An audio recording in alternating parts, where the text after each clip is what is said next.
What's up, y'all? This is your girl Mel J, and I'm back with another review for Iyanla Fix My Life. So before we get into unpacking this episode, go ahead, thumbs up this video, subscribe to my channel if you have not already, and make sure you ring the bell next to the subscribe button so you'll be notified anytime I upload a new video.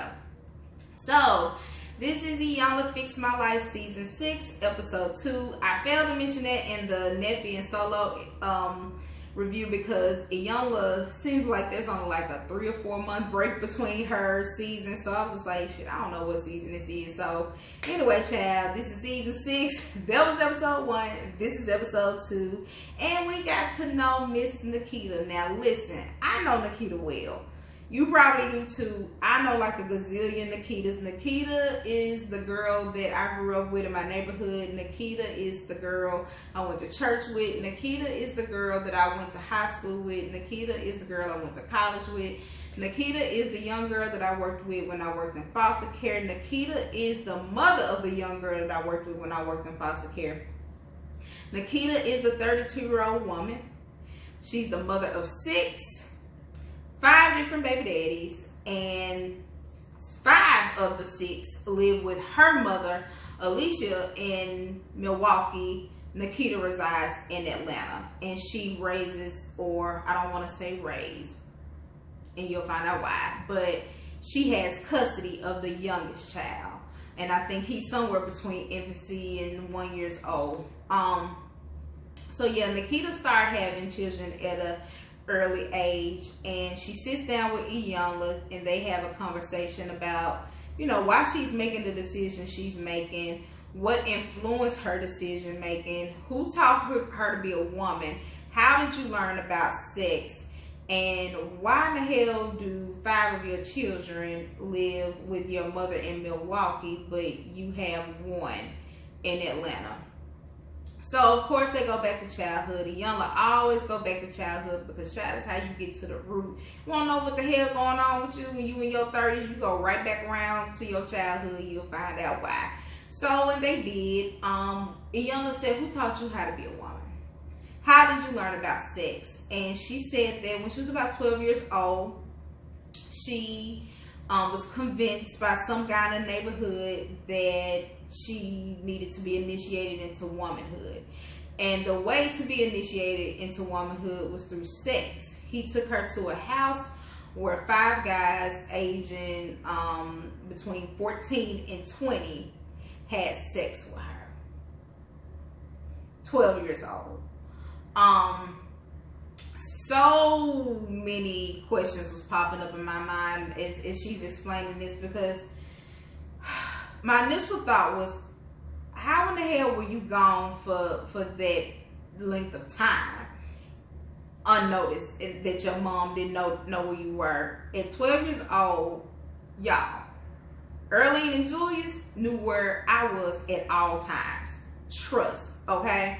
And I know everyone's upbringing is different, but a 12-year-old shouldn't have the freedom and access to leave the house and be gone for hours, because I can only assume that's how long it took, especially as a virgin, for 5 men to have sex with you. She said that, you know, it was so painful to the point where she left that house, she could barely walk and she was bleeding. So yeah, that was that. And she said another incident occurred when she was 11 years old. She got into some trouble. Her mother sent some man over to discipline her. I don't know who the man was because they bleeped his name out and they didn't say what relation he was to her or to her mother. But he came over to discipline her. They went upstairs, closed the door, and he gave her a vaginal exam to see if she was having sex. She was violated. She was sexually violated. I don't want to say again, but I guess that was the first time she was sexually violated. And then, you know, she was, I say, gang raped, basically, at 12 by those group of 5 men. So she was violated as sexually as a child, back to back. And with that situation where this man came over and provided discipline, I understand that it takes a village. At 11 years old, that would have put her mother at, 26 or so? 25, 26. She probably didn't know how to provide discipline and guidance for a child. So, she relied on help, and by doing that, she actually put her child in harm's way. Why they needed to be alone upstairs behind closed doors for him to administer this discipline, I don't understand. Why it couldn't take place in the mother's presence, that seems a little odd. But at the same time, the mom, young as hell, she don't know no better. She just needs help. She's frustrated, and so she was sexually violated by whoever this man was. Then he proceeds to discipline her, and I guess that was by whooping her.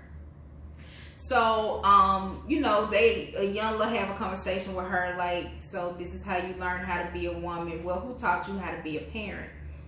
And she said, no one. No one taught her how to be a parent. And, understandably so, because no one taught her mom how to be a parent.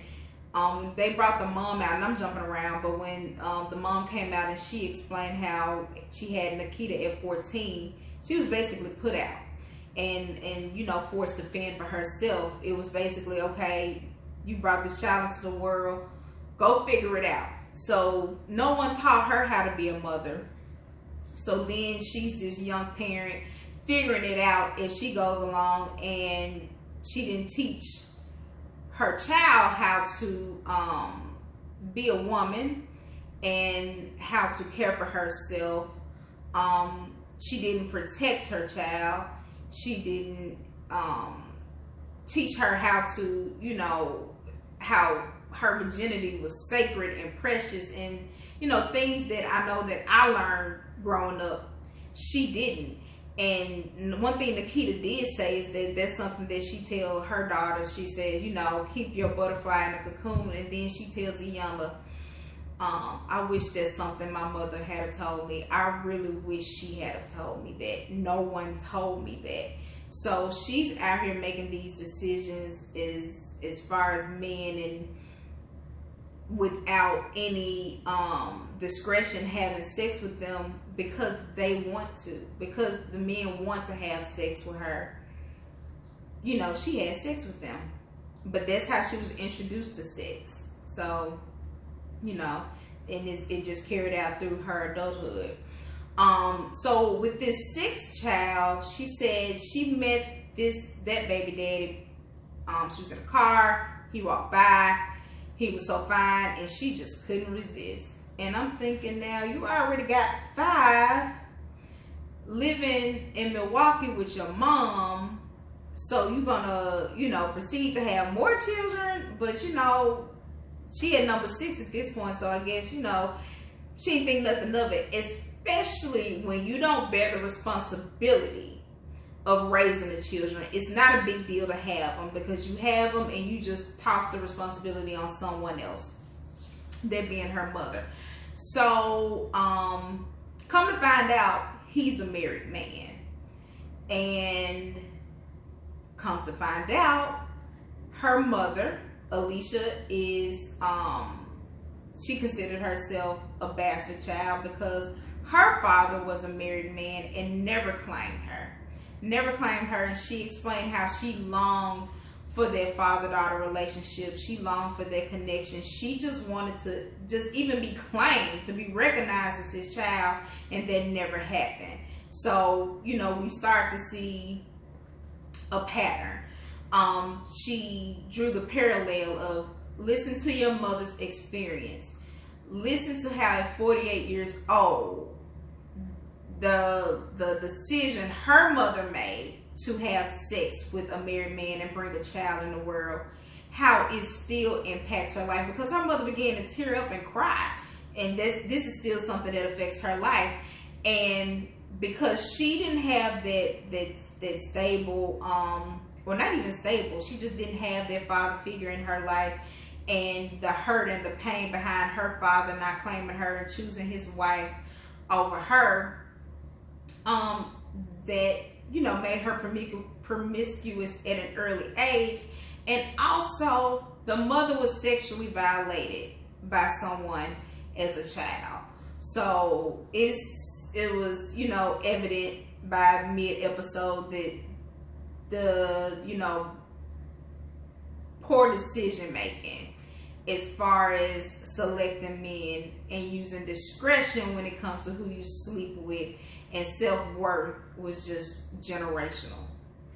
And that's something that, you know, I've seen in friendships, I've seen with family members, and this episode was definitely an eye-opener, because I'm not a judgmental person at all, but when it comes to children, it has always pissed me off when a mother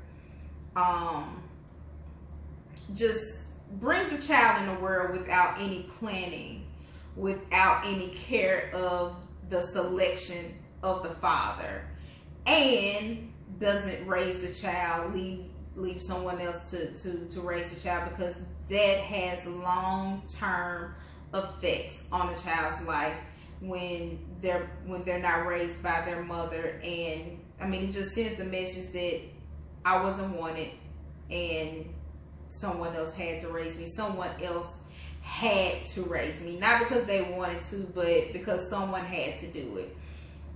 So they did like a few healing exercises where, you know, they talked and they did like this prayer activity. The episode really didn't tie up in the way where it was much closure.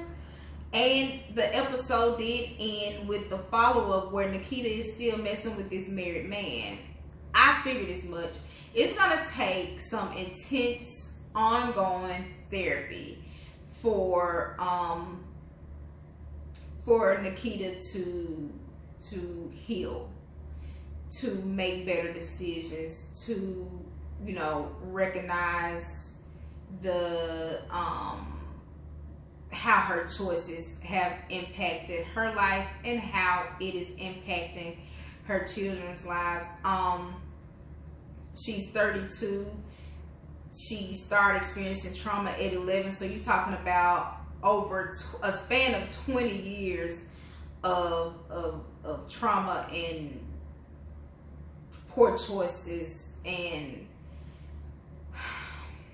it's gonna, you know, it's gonna take more than one episode to get to the bottom of that.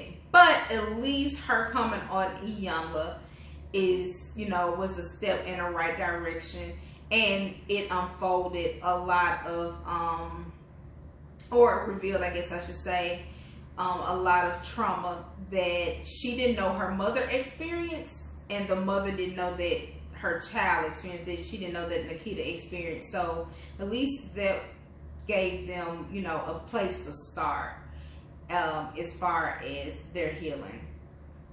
Like I said, moving forward, when I see situations as you know, as like Nikita's, I'll try to be more empathetic and understanding. Y'all, I don't know, I'm kind of ashamed because I know better. And when you know better, you do better. I work in this field. Like I said, I know Nikitas, and I've had so much training and received so much education as far as the impact of trauma, the child welfare system, adverse childhood experiences, and long-term implications of abuse and neglect. I have studied this, and I have practiced the teachings for over 10 years. But when I see people, not even just mothers, but fathers as well, make poor decisions as far as children, I instantly just get pissed off, and, you know, I start preaching. And this episode has really inspired me to, you know, take a step back and understand that there's maybe something that I don't know, and for every choice, there's the choices we make, there's a reason behind it. Y'all drop down in the comments and let me know what you think, because at this point I'm rambling because it's like 2:30 in the morning and I'm in the holidays. So yeah, I'm going in and out. So I'm gonna wrap it up here. Drop down in the comments, let me know what you think. If you didn't do it in the beginning, thumbs up this video, please subscribe, and I will see y'all later.